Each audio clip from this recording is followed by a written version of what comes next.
Et on va donc rejoindre désormais nos correspondants aux États-Unis et en Russie pour en parler. On commence avec vous, Julian Colling. Vous êtes donc notre correspondant à Moscou. On vient de l'entendre, Vladimir Poutine attend des réponses claires. Qu'est-ce qui va se jouer exactement lors de cet entretien avec Joe Biden ? Eh bien, il faut d'abord peut-être préciser que c'est la partie russe, effectivement, qui a donc demandé ce coup de fil téléphonique ce soir, et donc une requête acceptée par Joe Biden. Et donc la presse russe ici souligne d'abord cette volonté de dialogue en fait voulue par Moscou et continuée depuis le mois de juin et la première rencontre entre Joe Biden et Vladimir Poutine. Et donc ça semblerait indiquer d'abord une certaine désescalade, en tout cas un apaisement voulu peut-être par le Kremlin. Il faut aussi rappeler qu'il y a quelques jours, environ 10 000 troupes russes qui étaient amassées près de la frontière ukrainienne, se sont retirés et sont retournés dans leur base principale. Et donc cela va en ligne avec le discours martelé par le Kremlin depuis le début de cette crise. La Russie n'a jamais réellement souhaité envahir l'Ukraine comme ça a été annoncé dans divers médias occidentaux, et que ces manœuvres étaient simplement pour un but plutôt préventif, mettre un peu la pression au bloc occidental pour forcer des négociations sur une nouvelle structure de sécurité européenne, car pour Moscou, le statu quo actuel et surtout le pourrissement de la situation dans le Donbass sont devenus inacceptables. Et justement, Vladimir Poutine, lors de ses différentes prises de parole récentes, a émis de nouvelles lignes rouges et de nouvelles demandes, entre guillemets, russes. Notamment, bien sûr, la ligne rouge absolue, c'est une éventuelle adhésion de l'Ukraine à l'OTAN.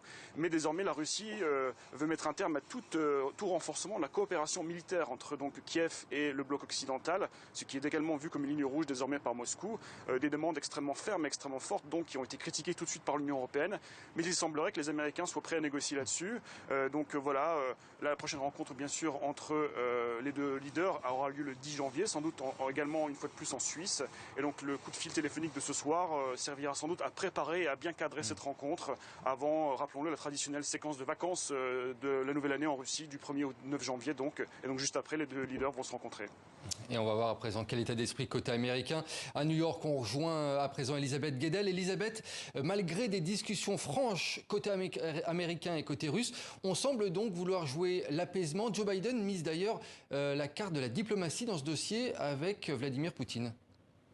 Oui, vous savez, le ton d'une discussion en matière de diplomatie est toujours très important. Et le ton de l'échange d'aujourd'hui devrait être différent de celui d'il y a 3 semaines. Joe Biden, vous vous rappelez, donc, avait menacé son homologue russe de sanctions économiques importantes en cas d'invasion de l'Ukraine.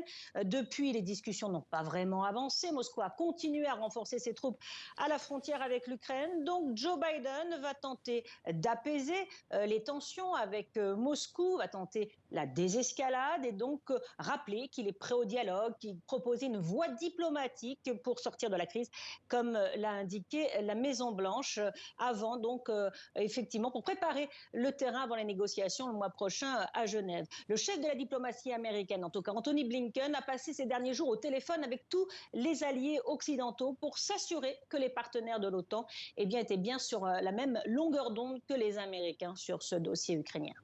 Merci beaucoup Elisabeth Guedel depuis New York aux États-Unis et merci à Julian Colling depuis Moscou en Russie. Merci à tous les deux.